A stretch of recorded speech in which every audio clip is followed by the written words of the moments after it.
সুপ্রিয় দর্শক, আসসালামু আলাইকুম। সবাইকে স্বাগত জানাচ্ছি আজকের গুরুত্বপূর্ণ সংবাদে।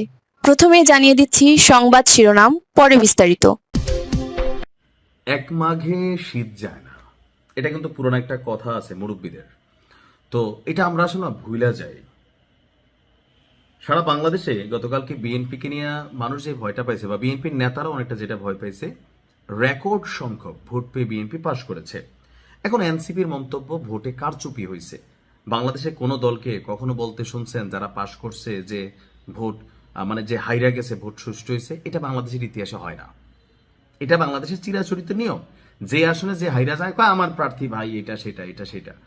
এখন রংপুর 4 আসনে আপনার নাগরিক পার্টির, জাতীয় নাগরিক পার্টির যিনি আছেন সদস্য সচিব আক্তার হোসেন, তিনি অভিযোগ করছেন যে বিকাল থেকে হারাগাছে যে একটা এলাকা আছে, সেখানে বিএনপির সন্ত্রাসীরা মাইকে ঘোষণা দিয়ে এনসিপি নেতাকর্মীদের ধরে ধরে আক্রমণ করছে, মারধর করে রক্তাক্ত করছে। ফুটেজ কই? এই যে এনসিপি গেল 18 মাস তারা তাদেরকে দুধের দোয়া তুলসী পাতা মনে করে অলওয়েজ। এরা যেই ভাষায় কথা বলে, এদের বক্তব্যে 2-4 জন ছাড়া মানে নিজেদেরকে মনে যারা ফেসিজমের একটা বীজ মনে করলে নিজেদের মধ্যে এরা বপন করে রাখছে। আবার এরা আবার অন্যদেরকে বলে সন্ত্রাসী। এই নির্বাচনে একটা প্রধান ন্যারেটিভ ছিল চাঁদাবাজ এবং সন্ত্রাসী। এনসিপি শুধু ভালো, আর বাকি যারা আছে বা তাদের যারা জোটে আছে তারা ভালো, বাকিরা খারাপ। এখন দেখেন, ভালো খারাপ তো সব দলে আছে। এখন তিনি এই যে বক্তব্য করছেন যে মারতেছে, তো গেল 18 মাস ধরে এনসিপির নেতাকর্মীরা বিভিন্ন জায়গায় বিএনপিকে যেভাবে বক্তব্য দিয়া আঘাত করছে, তারেক রহমান নিয়ে যে অধ্যত্বপূর্ণ বক্তব্য দিছে বিভিন্নভাবে, তখন কিন্তু মাথায় রাখা দরকার ছিল। তবে আমার মনে হয় এনসিপি একটা প্রেডিকশন করছে, যেমনি হোক এরা মনে ক্ষমতায় চলে যাবে। কারণ ইউনুস বলছিল, ডক্টর ইউনুস, যে আমরা চাই তুমি ওই ওই সংসদে যাও, আমাদের দিকে নেট তো সংসদে যাবে, এরা মনে করছে এরকম।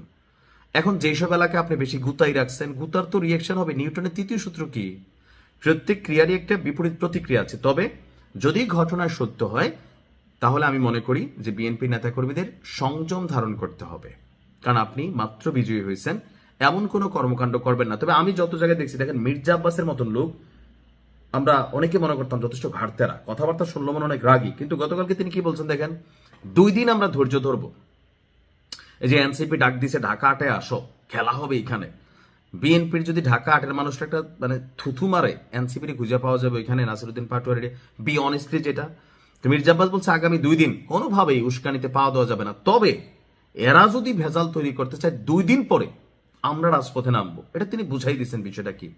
এমনকি আমি আমার এলাকায় যে নির্বাচিত হয়েছেন হাজী জসিম ভাই, পাশ হয়ে কিন্তু একই কথা বলছে যে উল্লাস করো, তবে সেটা যেন কোনো রকম মানে কি বলা হয়, যে অন্যের জন্য ক্ষতিকর না হয়, কারোর বিরুদ্ধে প্রতিশোধ পরায়ণ না হয়।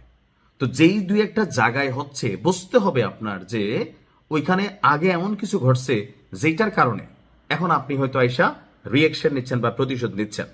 তার বক্তব্য হচ্ছে, অনেকগুলো বাড়িঘর ভাঙচুর চালিয়ে স্বর্ণালঙ্কার টাকা লুটপাট করছে, মোটরসাইকেল ভাঙচুর করছে, আগুন দিয়ে বাড়িঘর জ্বালাওয়ার হুমকি দিছে। ক্ষমতায় না আসতে নাকি বিএনপি হারাগাছে সন্ত্রাস শুরু করে দিছে। অপরদিকে পঞ্চগড় 1 আসনে আপনার সার্জিস আলম তার ফেসবুকে তিনি অভিযোগ করেছেন, পঞ্চগড় 1 আসনে প্রায় 30-এর বেশি জায়গায় এনসিপি নেতাকর্মীদের উপর হামলার অভিযোগ করছে। এখন পর্যন্ত পঞ্চগড় 1 আসনে 30+ জায়গায় বিএনপির নেতাকর্মীরা আমাদের নেতাকর্মীদের উপর তাদের বাড়ি ঘরে মানে এদের বক্তব্যের মধ্যে শুধু এরা ভালো।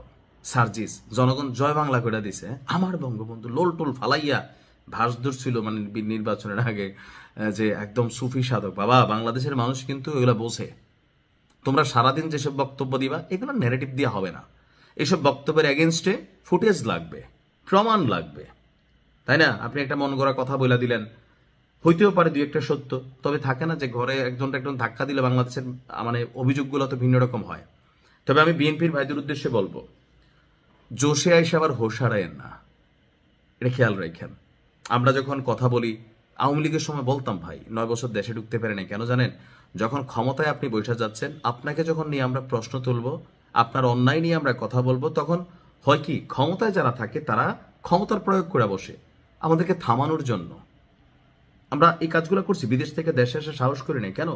যেখানে নানান ধরনের ঘটনা ঘটতো, প্রশাসন দিয়ে হয়রানি করানি হইতো, বাড়ি ঘরে পুলিশ পাঠানো হইতো, তবে আমরা মনে করি বিএনপি ক্ষমতায় আসছে, আপনাদের এখন থেকে আমরা যেটা ভুল করবেন ধরিয়ে দিব, আপনার উচিত আপনার ভুল শুধরানো। আওয়ামী লীগের বলছি, কিন্তু দেখেন পরিণতিটা কোথায় গেছে। বাংলাদেশের ইতিহাসে কোনো রাজনৈতিক দল এভাবে বিলীন হয়ে যায় না হুট করে। হয়তো ব্যাক করবে, সেটা একটা পার্ট অফ টাইম, কিন্তু শিক্ষণীয় জিনিসটা হচ্ছে জুলুম করবেন, আপনি আরেকদিন মজলুম হয়ে যাবেন, মাথায় রেখেন। ভালো জিনিস করেন, ভালো কাজ করেন, মানুষের অন্তর জয় করেন, দোয়া হবে। ক্ষমতার পরিবর্তন হলেও আপনার প্রতি মানুষের ভালোবাসা থাকবে। আসসালামু আলাইকুম।